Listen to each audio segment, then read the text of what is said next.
When looking at the snatch, we have the power snatch, hang power snatch, hang snatch, and the full snatch.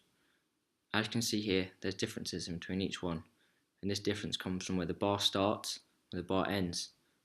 For the hang, it refers to the bar starting at the hips, when they're moving downwards to generate momentum, then coming up for your second pull and catching the bar above overhead. When knees are at 90 degrees or above, this is known as a power catch.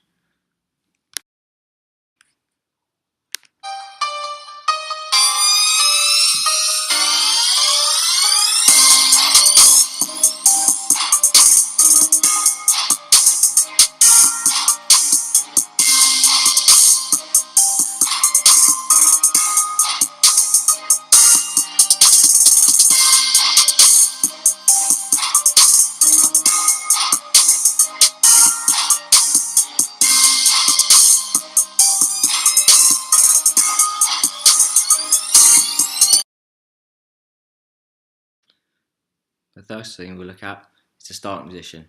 So the hands are wide enough on the barbell so the barbell will hit at the hips, with a hook grip ideally being used. The feet are set shoulder width apart, the toes pointing forward, and this enables you to have a strong steady base for the first pull. Looking at the first pull now, the purpose of this phase is to generate inertia, moving the barbell off the ground and slowly starting an acceleration of the bar.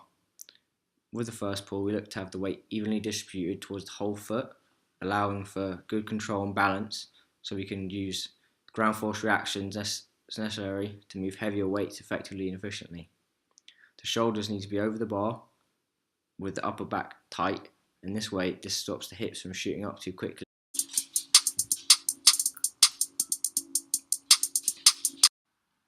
Next comes the transition phase. This is the phase between the first pull and the second pull. Within this, we want to keep the bar close to the body, going around the knees. Therefore, it keeps a nice straight bar path going into the second pull. At the second pull, this is where the most power is generated. Here, the weight distribution of the feet goes towards the ball of the feet and the toes, so therefore the ankles can go into full plantar flexion. Simultaneously, the movement, you can see the knees and hips go into full extension to generate the bar to move upwards. The hips are the driving force behind the snatch movement and has great transferability to many sports. The hips are reliable for the correct vertical displacement to be applied to the bar, so if it is central, move the hips upwards and not forwards.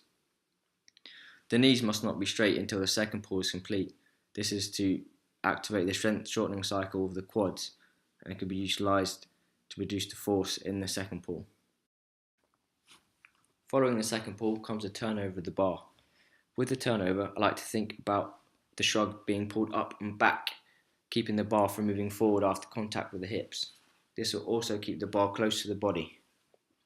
Once full extension has been reached, the shrug has been initiated. The next movement is to bend the elbows and high pull the bar as high as possible. Once the bar is at its highest point, body needs to move under the bar, straightening the arms to lock out for the next part of the move, which is the catch. Coming into the catch, it's important to think about pressing your arms up, locking the elbows out, so you have a nice solid balanced catch in the bottom position. Lots of catches are dropped if the second pull and the turnover aren't initiated correctly. Because of this, the bar can end up either too far in front or too far behind the head. Finally, to complete the snatch, we have the recovery, where the athlete will stand up with a bar above head into a solid position and must hold it until judges have told him to put it down.